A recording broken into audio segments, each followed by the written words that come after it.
حضرت یعلا بن برہ رضی اللہ تعالیٰ عنہ کا یہ واقعہ سنیے۔ فرماتے ہیں کہ ایک سفر طے کر کے ہم واپس مدینہ آ رہے تھے تو راستے میں پڑاؤ ہوا تو حضور صلی اللہ تعالیٰ علیہ وسلم ایک درخت کے نیچے استراحت فرما رہے تھے اور میری ڈیوٹی یہ تھی تلوار لے کر ان کا پہرا دوں۔ کچھ دیر ہوتے ہی میں دیکھتا کیا ہوں کہ دور وادی سے جو ہے ایک درخت اپنی جگہ سے اٹھا اور اپنے جڑوں کے ساتھ گھسیٹتا ہوا نبی کریم صلی اللہ تعالیٰ علیہ وسلم کے قریب آ پہنچا، اور پھر تھوڑی دیر کے بعد وہ درخت جو ہے گھسیٹتا ہوا اسی جگہ میں جا کے بیٹھا۔ اور فرماتے ہیں میں یہ منظر دیکھ کر حیران اور پریشان ہوا، اور اس وقت میرے پاس کوئی تھا بھی نہیں جس سے میں گفتگو کر سکوں، جس سے میں بات کر سکوں کہ حالات کس طرح ہے، اور نہ ہی میں حضور کے آرام میں جو ہے خلل ڈالتا۔ نبی کریم صلی اللہ تعالیٰ علیہ وسلم تو استراحت فرما رہے تھے۔ تھوڑی دیر بعد جو ہے نبی کریم صلی اللہ تعالیٰ علیہ وسلم نیند سے بیدار ہوئے اور میں نے سلام عرض کیا۔ فوراً پہلا الفاظ جو میرا تھا، حضور وہ جو درخت دکھ رہا ہے وہ تھوڑی دیر پہلے وہ اپنے جڑوں کے سمیت جو ہے باہر نکلا اور آپ کے قریب آیا، میرے بازو میں آ کے کھڑا ہو گیا، اور تھوڑی دیر بعد وہ واپس چلا گیا۔ حضور صلی اللہ تعالیٰ علیہ وسلم نے حضرت یعلا بن برہ رضی اللہ تعالیٰ عنہ سے فرمایا، هذه شجرة استزانت ربها، یہ جو ہے درخت ہے اس نے رب سے اجازت چاہی تھی کہ میں تیرے محبوب کو سلام عرض کر کے آتا ہوں، مجھے اجازت دے دے۔ فآذن لها، اللہ نے اس کو اجازت دے دیا، اسی لیے وہ میرے پاس آیا اور مجھے سلام عرض کیا اور واپس جو ہے اپنی جگہ میں جا بیٹھا۔ وہ درخت یوں کہتا ہے اللہ سے، مالک تیرا محبوب آیا ہے، اگر مجھے اجازت دے دے تو میں جا کے سلام عرض کر کے نہ آؤں۔ فآذن لها، اور رب نے اجازت دے دی اس کو۔ درخت بھی جو ہے تڑپتے ہیں جو حضور کو سلام عرض کرنے کے لیے۔ شاید آپ لوگوں کو سب وہ واقعہ تو یاد ہوگا کہ ایک عربی آیا تھا جس کے راوی جو ہے ابو نعیم ہے۔ حضرت ابو نعیم رضی اللہ تعالیٰ عنہ یوں فرماتے ہیں کہ میں دیکھتا کیا ہوں کہ ایک عربی آیا تھا، اس نے اللہ کے رسول آپ صلی اللہ تعالیٰ علیہ وسلم سے یوں کہا کہ میں جب ایمان لاؤں گا اگر وہ درخت جو ہے وہ آپ کے پاس آئے اور سلام کرے۔ اللہ کے حبیب صلی اللہ تعالیٰ علیہ وسلم کہتے ہیں اس عربی سے، جاؤ میں کیا بلاؤں، تم خود ہی جا کے اس درخت کو کہہ دینا کہ اللہ کے محبوب جو ہے تجھے بلاتے ہیں، اور وہ جو درخت جو ہے خود ہی وہاں سے نکل کے آتا ہے اور سلام عرض کرتا ہے، واپس جا کے اسی جگہ میں جا بیٹھتا ہے۔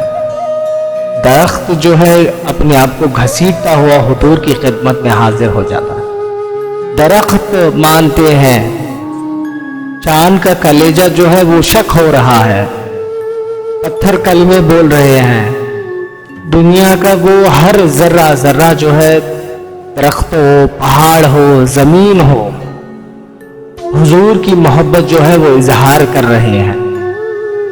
رتبہ نامی اونٹنی آپ کے وصال کے بعد جو ہے وہ اونٹنی نے چارہ کھانا ہی چھوڑ دیا۔ روتے روتے حالت اس طرح بنا لی تھی کہ لوگوں نے اس کے آنکھوں پر پٹی باندھ دیا اور اس اونٹنے نے روتے روتے ہی اپنا دم توڑ دیا۔ اس دنیا میں 1,24,000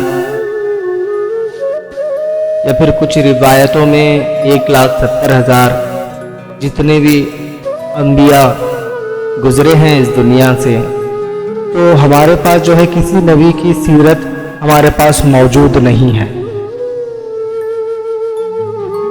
میرے آقا وہ واحد نبی ہے جن کے پیدا ہونے سے لے کر دنیا سے رخصت ہونے تک کا ایک ایک ادا موجود ہے۔ اللہ رب العزت اپنے محبوب کے جانور تک کے بھی نام مٹنے نہیں دیا۔ آپ کے پاس جو بکریاں تھیں، اجوا، سکیا، زمزم، برکہ، ورثہ، اطلال، اطراف، امراہ، غیفاہ، یہ 9 بکریاں تھیں میرے آقا کے۔ ایک اور بھی بکرا تھا آپ کے پاس میں جس کا نام تھا یمن۔ آپ کے پاس 2 گدھے تھے، حفیر، یافور۔ اچھا، یافور کی ڈیوٹی یہ تھی، اللہ کے حبیب آپ صلی اللہ تعالی علیہ وسلم کسی صحابہ کو اگر بلانا چاہتے تو یافور کو حکم دیتے، یافور جاؤ تو صحابی کو بلا کر لے کے آؤ۔ اب جو ہے یافور دوڑتے ہوئے بھاگتے، وہ صحابی کے دروازے پر ٹکراتے، جیسا ہی دروازہ کھول کے دیکھتے تو یافور کو پا لیتے، تو صحابہ بھی سمجھ جاتے ہاں اللہ کے حبیب نے طلب کیا ہے مجھے۔ حضور کے وصال کے بعد جو ہے یافور ناقابل برداشت ہو کر اتنا آنکھوں سے آنسو جاری ہمیشہ کے لیے جاری ہوتے ہی رہتے ہیں، یہاں تک کہ ایک کنویں نے چھلانگ لگا کر اپنے جان دے دیا، یعنی خودکشی کر لیا کہ حضور کے نہ رہنے کے بعد میری زندگی ہی کوئی فائدے کی نہیں، اسی لیے اس نے چھلانگ لگا دی۔ آپ کے پاس 2 خچر تھے، دد الفضہ۔ آپ کے پاس 4 اونٹنیاں تھیں، عجبہ، جدعہ، شعبہ، خصوہ۔ اللہ کے حبیب صلی اللہ تعالی علیہ وسلم جب مکہ سے ہجرت کر کے مدینہ پہنچے تو لوگوں میں شور مچ گیا، صحابہ جو ہے آپس میں جھگڑا کرنے لگے، اللہ کے رسول جو ہے ہمارے پاس رکیں گے، ہمارے پاس رکیں گے۔ تو اللہ کے رسول صلی اللہ تعالی علیہ وسلم نے یوں کہا کہ میری اونٹنی خصوہ، اس وقت خصوہ سے آپ مکہ سے مدینہ پہنچے تھے، تو اس وقت جو ہے آپ نے فرمایا تھا کہ میری اونٹنی جدھر بیٹھے گی وہی میرا مکان بنے گا، یہ وہ اونٹنی ہے۔ آپ کے پاس 2 اونٹ تھے، عسکر اور فالم۔ اس کے علاوہ آپ کے پاس چند گھوڑے تھے، لحیف، لذاذ، عراب، سچل، سکاب، سبھا، ورد، مرتجز، مرتجل، یاسوب۔ اللہ سبحانہ و تعالی جو ہے اپنے محبوب کے جانوروں کے نام تک مٹنے نہیں دیا۔ بہت سارے ایسے روایت ہے جس میں یوں لکھا ہوا ہے کہ اللہ کے رسول آپ صلی اللہ تعالی علیہ وسلم کو اللہ کے سوا اور علی کے سوا آپ کو کوئی سمجھا ہی نہیں۔ محبوب کا مرتبہ جو ہے سوائے اللہ اور علی کے جتنا آپ سمجھے تھے اتنا کوئی نہیں سمجھا تھا۔ آخر میں اللہ تعالیٰ سے یہی دعا ہے کہ اے اللہ تیرے حبیب تیرے محبوب سے ہمارے دلوں میں سچی محبت پیدا کر، آمین یا رب العالمین۔